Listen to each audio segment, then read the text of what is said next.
बच्चों ये है प्रोबेबिलिटी का दूसरा लेक्चर। पहले लेक्चर में मैंने प्रोबेबिलिटी के बारे में कुछ डिस्कशन किया था। आज की इस वीडियो में मैं प्रोबेबिलिटी के क्वेश्चन वगैरह को सॉल्व करने जा रहा हूं। तो सबसे पहला क्वेश्चन जो मैं ले रहा हूं वो है, एक बॉक्स में 600 स्क्रू है। एक बॉक्स के अंदर नंबर ऑफ स्क्रू जो है वो 600 है। ठीक है, इसमें से ना 1/10 स्क्रू में जंग लगा हुआ है, खराब है भाई, जंग लग गया किसी तरीके से। तो 1/10 जो स्क्रू है 1/10 वो रस्टेड है। क्या है? रस्टेड, जंग लगा हुआ है। तो 1/10 कितना होता है? तो जवाब है सर 1/10 इंटू 60 कर लीजिए ना, हो जाएगा। तो नंबर ऑफ रस्टेड स्क्रू जो होगा, रस्टेड स्क्रू वो हो जाएगा 1/10 इंटू 600। तो मतलब 60 जो है, इस 600 में से 60 स्क्रू जो है वो खराब है, जंग लगा हुआ है। तो अच्छा कितना होगा? तो नंबर ऑफ गुड स्क्रू, तो नंबर ऑफ गुड स्क्रू वो हो जाएगा 540। अरे भाई 600 में से अगर 60 निकल गया तो कितना बचेगा? 540। अब मुझे बताना है कि probability of good screw and probability of rusted screw. तो प्रोबेबिलिटी ऑफ गुड स्क्रू को मैं जी से डिनोट कर देता हूं। तो गुड कितना है? 540 जी, और टोटल नंबर ऑफ स्क्रू कितना है? 600।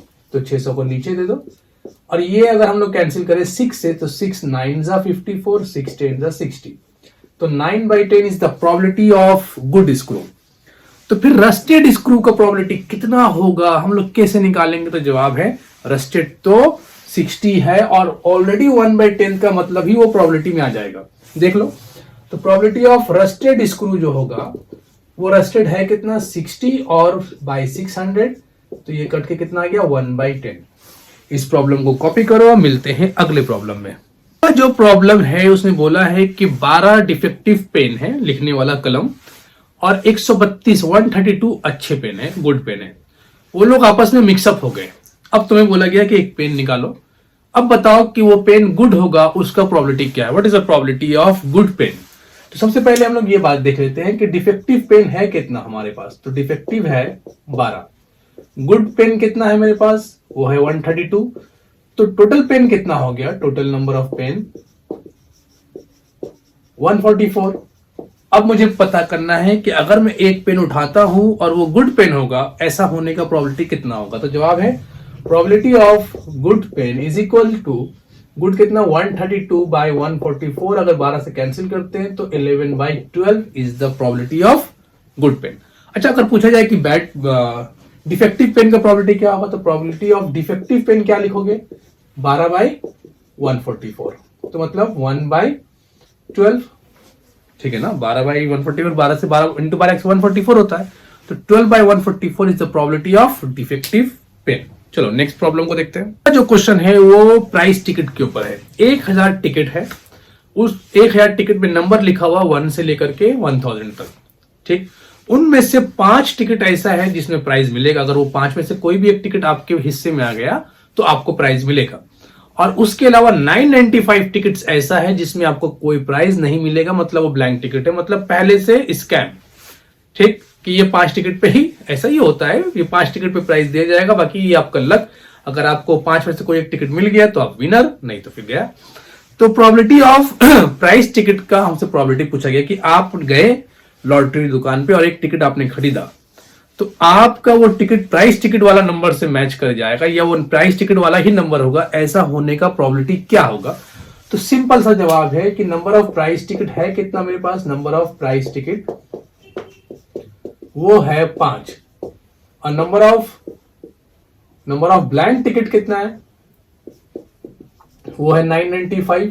तो टोटल नंबर ऑफ टिकट कितना हुआ? वो हो गया 1000। तो प्रोबेबिलिटी ऑफ प्राइस टिकट क्या होगा? तो प्रोबेबिलिटी ऑफ प्राइस टिकट 5/1000 कितना होगा? 1/200। ठीक है, तो प्रोबेबिलिटी ऑफ प्राइस टिकट कितना हो जाएगा? 1/200। कॉपी करो इसे। अगले प्रॉब्लम में सानिया और सोनाली नाम की 2 लड़की है, और वो लोग आपस में एक मैच खेल रही है। सानिया के मैच जीतने का प्रोबेबिलिटी है 0.69। तो पूछा गया कि what is the probability of winning of Sonali. Sonali के जीतने का प्रोबेबिलिटी क्या होगा, ये सवाल पूछा जा रहा है। सानिया का प्रोबेबिलिटी जीतने का 0.69 है, सोनाली के जीतने का प्रोबेबिलिटी क्या होगा? तो प्रोबेबिलिटी ऑफ सानिया जो है SAN इज इक्वल टू 0.69 है। तो probability of Sonali is the question mark. Sonali के जीतने का प्रोबेबिलिटी बताइए। देखो यहां पर एक बात को समझो कि सोनाली के जीतने का प्रोबेबिलिटी वही होगा जो सानिया के हारने का प्रोबेबिलिटी है। करेक्ट? सानिया जितने परसेंटेज से हारेगी उतने परसेंटेज से सोनाली जीत जाएगी। ठीक है ना? तो अभी मुझे पता है कि सानिया के जीतने का प्रोबेबिलिटी है 0.69। तो सानिया के हारने का प्रोबेबिलिटी क्या होगा? सानिया के हारने का प्रोबेबिलिटी बाहर से दिखा देते हैं। जीतने का उल्टा क्या होगा? 1 माइनस 0.69 मतलब ये हो जाएगा 0.31। और जो सानिया के हारने का प्रोबेबिलिटी है वही तो सोनाली के जीतने का प्रोबेबिलिटी है भाई। तो प्रोबेबिलिटी ऑफ सोनाली के जीतने का क्या होगा? 0.31। Good, correct. चलो कॉपी करो। इस प्रॉब्लम को देखो, एक बैग है, कंटेनर है और उस कंटेनर के अंदर 3 रेड बॉल है और 5 ब्लैक बॉल है। करेक्ट? 3 रेड बॉल और 5 ब्लैक बॉल। पूछा गया what is the probability of red ball, पहला क्वेश्चन। दूसरे क्वेश्चन में पूछा गया what is the probability of not red ball. पहला तो रेड बॉल का प्रोबेबिलिटी बताइए, दूसरे में पूछा गया कि रेड बॉल ना होने का प्रोबेबिलिटी बताइए। तो हम लोग ये देखते हैं कि टोटल नंबर ऑफ बॉल है कितना। तो टोटल बॉल हो गया 8। प्रोबेबिलिटी ऑफ रेड बॉल, तो रेड बॉल का प्रोबेबिलिटी, रेड है कितना? 3, तो 3/8। और probability of not red, red नहीं होने का प्रोबेबिलिटी कितना हो जाएगा? तो अगर रेड नहीं लेना है तो फिर क्या ले सकते हैं? तो ब्लैक ले सकते हैं, तो 5/8।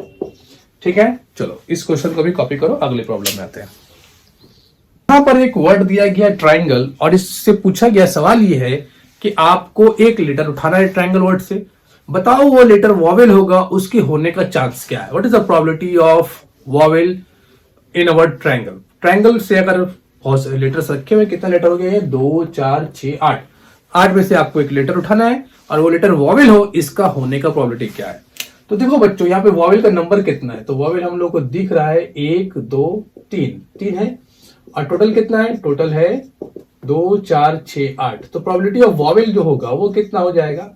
3/8। Very simple. चलो कॉपी करो इसे। अगर आपसे पूछा जाए कि इंग्लिश में जितने अल्फाबेट्स है उनमें से आपको एक लेटर सिलेक्ट करना है या एक लेटर सोचना है, कुछ भी समझ लो, कोई एक लेटर। तो मान लो 26 लेटर इंग्लिश में होते हैं ना टोटल, उसमें से एक लेटर आपको सिलेक्ट करना है। पूछा गया what is the probability that कि तुमने जो लेटर सिलेक्ट किया वो कॉन्सोनेंट होगा। तो बच्चों टोटल लेटर है कितना? 26। कॉन्सोनेंट है कितना? 21। तो अगर हम लोग बात करते हैं प्रोबेबिलिटी ऑफ कॉन्सोनेंट का, तो टोटल लेटर है मेरे पास, टोटल लेटर हम लोग के पास है 26। नंबर ऑफ कॉन्सोनेंट कितने हैं हम लोगों के पास? 21। तो प्रोबेबिलिटी ऑफ कॉन्सोनेंट जो होगा, probability of consonant is equal to 21/26। This is a simple answer, simple question. चलो कॉपी करो इसे। बैग में 5 व्हाइट बॉल है, 2 रेड बॉल है और 3 ब्लैक बॉल है। जैसा कि आपको डायग्राम में मैंने बना के रखा है, कंटेनर के अंदर 5 व्हाइट बॉल है, 2 रेड बॉल है और 3 ब्लैक बॉल है। पूछ रहा है कि what is the probability of red ball. भाई वेरी सिंपल यार, what is the probability of red ball?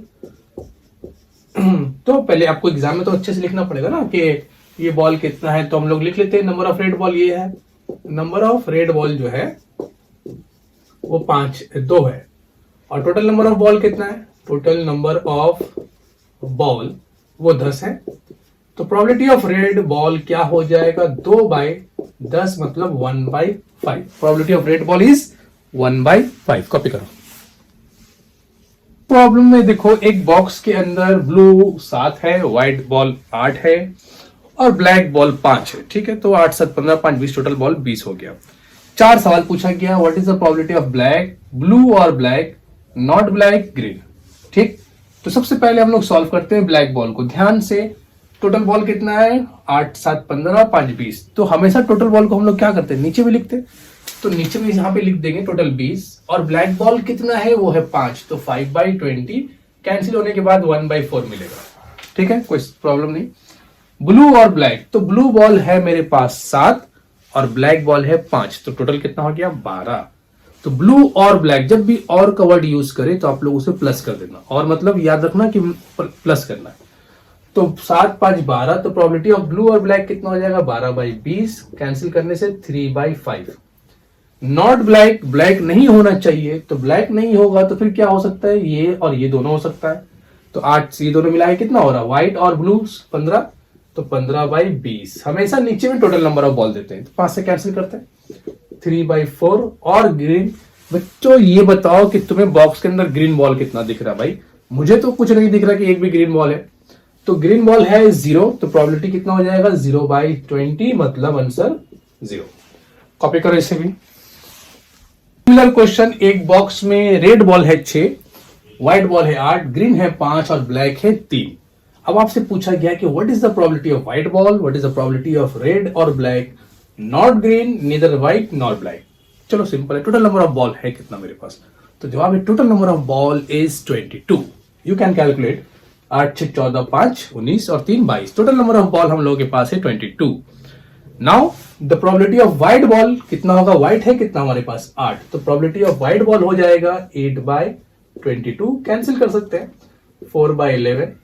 Red और ब्लैक, जैसा कि मैंने प्रीवियस प्रॉब्लम में बताया कि जब भी आपको बोला जाए कि और, तो आपको क्या करना है, दोनों को प्लस कर देना है। तो किसका किसका सम करना है, रेड और ब्लैक। तो रेड है कितना बच्चों 6 और ब्लैक है 3, तो कितना हो गया 9 और टोटल बॉल तो 22 है। तीसरा है नॉट ग्रीन, आपको ग्रीन नहीं लेना है, तो ग्रीन को छोड़ दो। ग्रीन को छोड़ देने से 8 6 14 3 17, 17/22। और चौथे नंबर पे है नीदर व्हाइट नॉर ब्लैक, ना व्हाइट लेना है ना ब्लैक लेना है, तो इन दोनों को छोड़ दो, व्हाइट और ब्लैक को। 6 5 11, 11/22 मतलब 1/2। ठीक, वेरी सिंपल क्वेश्चन। चलो कॉपी करो इसे।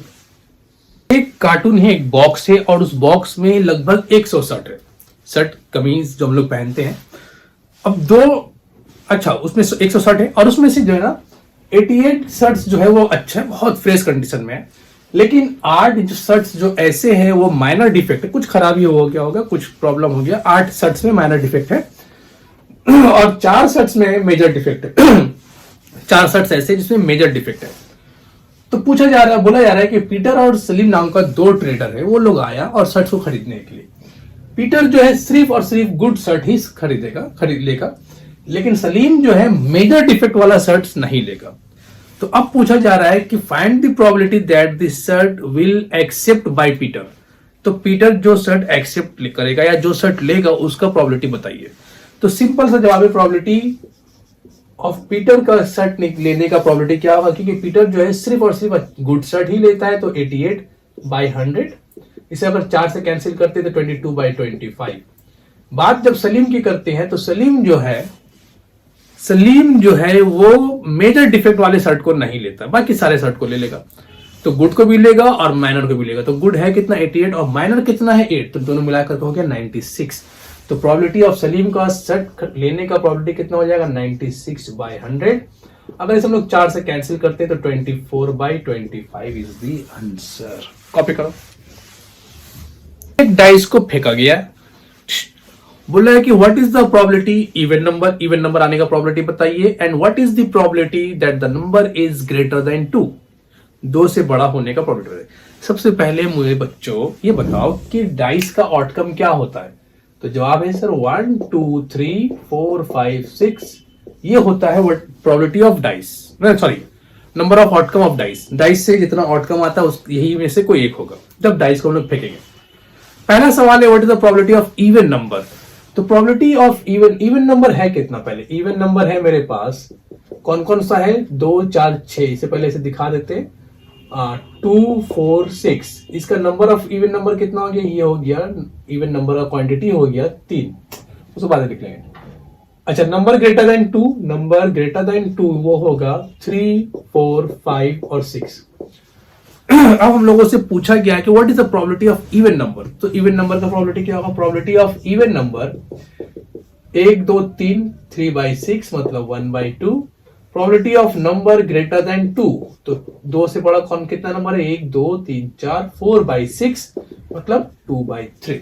कॉपी करो इसे, अगले प्रॉब्लम को देखते हैं। डाइस को फेंको और इतने सारे आउटकम का प्रोबेबिलिटी बताओ। अच्छा खासा सवाल, 8 सवाल पूछ लिया इसी एक डाइस के आउटकम पर। तो देखो, एक अभी जस्ट मैंने एक प्रॉब्लम किया है, एक डाइस को थ्रो करने से 6 आउटकम आते हैं, जो अभी भी बोर्ड पे लिखा हुआ है 1 2 3 4 5 6। पूछा गया है कि what is the probability of odd number. तो बच्चों ऑड नंबर क्या है भाई, 1 3 5 तीन ऑड नंबर है, तो प्रोबेबिलिटी ऑफ ऑड नंबर कितना हो जाएगा 3/6, क्योंकि 1 3 5 तीन ऑड नंबर है, तो तीन नंबर तीन को ऊपर बैठाएंगे 3 को नीचे, तो 1/2। Probability of number less than 5, 5 से छोटा नंबर कौन कौन है यहाँ पर, तो जवाब है 1 2 3 4, तो 4/6, तो आंसर होगा 2/3। ग्रेटर देन 5, 5 से बड़ा नंबर सिर्फ एक ही है 6 है, तो 1/6। प्राइम नंबर कौन होता है जो खुद से डिविजिबल होता है एक्सेप्ट 1, तो 2 3 5 तीन प्राइम नंबर फिलहाल, यहाँ और भी बहुत सारे, लेकिन यहाँ पर जो पैटर्न है जो सैंपल आपके पास है उसमें प्राइम नंबर कितना है, तो 3 है। कौन कौन सा है 2 3 5, तो 3/6 मतलब 1/2। प्रोबेबिलिटी नंबर लेस देन 7, 7 से छोटा नंबर कौन है, सभी तो 7 से छोटे नंबर है, तो टोटल कितना हो गया 6, तो 6/6 मतलब हो जाएगा 1।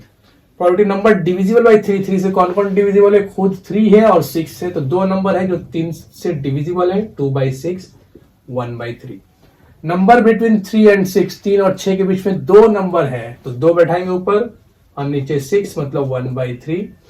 नंबर डिविजिबल बाई 2 और 3, 2 से भी डिविजिबल हो और 3 से डिविजिबल हो, 2 से डिविजिबल हो और 3 से डिविजिबल हो, तो 2 से कौन कौन डिविजिबल होता है 2 4 6, और 3 से कौन डिविजिबल होता है 3 और 6, 6 दोनों में आ रहा है, तो एक बार काउंट करेंगे तो टोटल नंबर कितना हो जाएगा 2 4 6, और 3 भी, 3 से डिविजिबल तो 2 3 4 और 6, 4 नंबर मिलेंगे हम लोग को।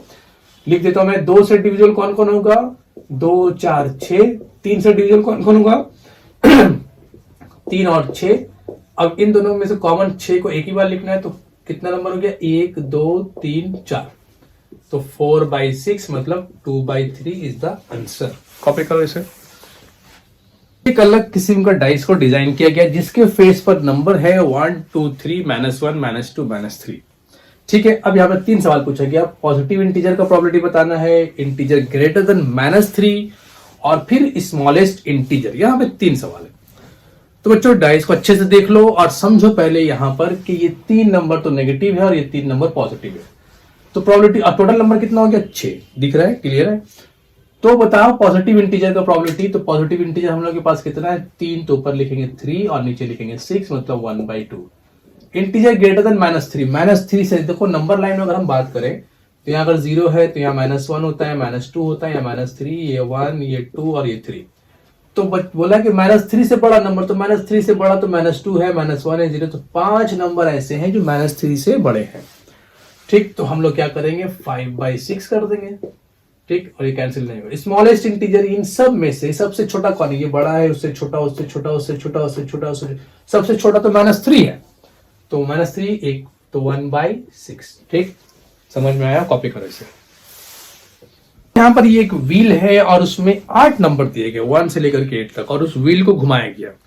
अब घुमाने के बाद कौन सा नंबर तुम्हारी तरफ रुकेगा, ये गेम होता है, देखते हो कि उसमें व्हील एक छोटा सा स्फेरिकल बॉल जो होता है वो घूमता रहता है। तो यहाँ पर सवाल पूछा गया कि what is the probability of 8 आने का प्रोबेबिलिटी क्या है। देखो 8 है कितनी बार, एक बार है, टोटल नंबर कितना 8 है, तो जवाब होगा 1/8। यहाँ पूछा गया एन ऑड नंबर, बच्चों ऑड नंबर कितना है 1 2 3 4, तो 4/8, तो जवाब हो जाएगा 1/2। ग्रेटर देन 2, 2 से बड़ा नंबर कितना है 3 4, 6 नंबर है टोटल, तो 6/8, तो जवाब हो जाएगा 3/4। Number greater than 9, number less than 9 होगा। अगर ग्रेटर देन 9 पूछता तो 0 हो जाता, लेस देन 9 है क्वेश्चन में। नंबर ग्रेटर देन 9 से, सॉरी लेस देन 9 से छोटा नंबर कितना होगा 8 होगा, 8 हो, तो 8/8 मतलब 1 आंसर। कॉपी कर लो इसे भी। यहां पर एक सवाल पूछा गया है कि जनवरी के मंथ में 5 मंडे आने का प्रोबेबिलिटी क्या होगा अगर वो लीप ईयर है, और दूसरे सवाल में नॉन लीप ईयर। 2 ईयर में पूछा गया। लीप ईयर अगर चल रहा है तो जनवरी मंथ में 5 मंडे आने का प्रोबेबिलिटी क्या है, और अगर नॉन लीप ईयर चल रहा है तब भी बताओ जनवरी मंथ में 5 मंडे आने का प्रोबेबिलिटी क्या होगा। तो यहां पर देखो, मैं अगर ये एमसीक्यू सवाल रहा तो सिंपल जवाब होगा कि जनवरी मंथ में तो डेज लीप ईयर हो या नॉन लीप ईयर चेंज नहीं होता, तो दोनों केस में आंसर सेम होगा, और ये आंसर 3/7 होगा। इसे एमसीक्यू में अगर रहा है तो हम लोग डायरेक्ट कर लेंगे। अब कैसे होगा वो समझो, कि देखो ध्यान से एक मेरी बात को समझने की कोशिश करो कि जनवरी मंथ में टोटल 31 डेज होते हैं, 31 डेज में 28 दिन जब कंप्लीट होता है तो 4 हफ्ते कंप्लीट हो जाते, 4 वीक्स। और उन 4 वीक्स में हर डे जो है 4 बार आ चुका। पहला वीक में मंडे ट्यूसडे, मंडे से लेकर संडे तक हर दिन एक बार आया। दूसरे वीक में भी मंडे से संडे तक हर दिन एक बार आया, तो 2 बार हो गया हर वीक, हर डे 2 वीक में 2 बार हो चुका। तीसरे वीक में भी हर डे एक बार आता है, तो टोटल 3 बार हो गया, मंडे 3 बार, ट्यूसडे 3 बार, संडे 3 बार। चौथे वीक, चौथे हफ्ते में भी क्या होगा कि हर दिन एक बार आ जाएगा। तो 4 हफ्ता जब कंप्लीट होता है तो हर दिन 4 बार आ चुका। मतलब 28 दिन जब जनवरी मंथ का कंप्लीट होगा तो हर दिन का 4 बार काउंटिंग हो चुका। अब बचा 3 दिन, वो 3 दिन क्या हो सकता है, तो उसको हम लोगों को गेस करना पड़ता है, सोचना पड़ता है। जैसे कि मान लो अगर 28 दिन जो जनवरी का मंथ है वो संडे में खत्म हुआ, तो वो 3 दिन जो बचेगा वो मंडे ट्यूसडे वेडनेसडे बचेगा। अगर वो 28 दिन मंडे खत्म हुआ तो वो 3 दिन ट्यूसडे वेडनेसडे थर्सडे होगा। अगर वो थर्सडे खत्म हुआ तो फ्राइडे सैटरडे संडे, इस तरीके से हम लोग सोचेंगे। तो टोटल क्या क्या 3 दिन हो सकता है ये हम लोग को सोचना है, उसके बारे में देखते हैं। तो जो सैंपल स्पेस बनेगा वो कुछ ऐसे बनेगा कि वो 3 दिन क्या क्या हो सकता है। तो जवाब है वो मंडे, ट्यूसडे या फिर वेडनेसडे हो सकता है। या फिर ऐसा हो सकता है कि अगर 28 दिन संडे खत्म हुआ तो वो 3 दिन ही होगा, तब जनवरी खत्म हो जाएगा। या फिर ऐसा हो सकता है कि अगर 28वां दिन मंडे को खत्म हुआ तो बाकी जनवरी खत्म होने के लिए 3 दिन और है ना भाई, तो 3 दिन क्या होगा, ट्यूसडे वेडनेसडे थर्सडे होगा। तो ट्यूसडे वेडनेसडे और थर्सडे। अगर 28 दिन ट्यूसडे को खत्म हुआ तो 3 दिन क्या हो जाएगा, वेडनेसडे थर्सडे फिर फ्राइडे। और अगर वो 28 दिन वेडनेसडे को खत्म हुआ तो क्या क्या हो सकता है, थर्सडे फ्राइडे और सैटरडे। अगर वो 3 दिन थर्सडे को खत्म हुआ तो बाकी, अगर वो 28 दिन थर्सडे को खत्म हुआ तो बाकी 3 दिन और क्या क्या हो सकता है। अगर वो 28 दिन फ्राइडे को खत्म हुआ तो बाकी 3 दिन क्या हो सकता है।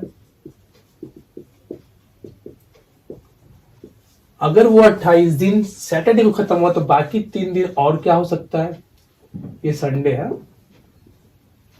संडे, मंडे और ट्यूसडे।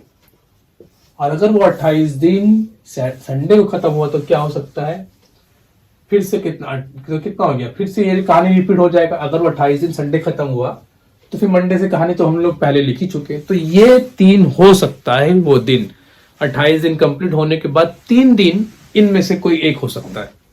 ठीक है, तो कोई भी एक होगा, लेकिन टोटल ऑप्शन कितना आपके पास, 7 है। ठीक है ना, टोटल ऑप्शन आपके पास कितना है, 7 है, लेकिन इसमें से कोई भी एक हो सकता है। समझ रहे बात को, क्या कहना चाह रहे हैं हम, कि प्रोबेबिलिटी ऑफ 5 मंडे तो 5 मंडे जो जनवरी के मंथ में होगा वो क्या हो सकता है, या ये इसमें से कोई भी एक दिन हो सकता है, लेकिन टोटल ऑप्शन कितना मेरे पास, 7।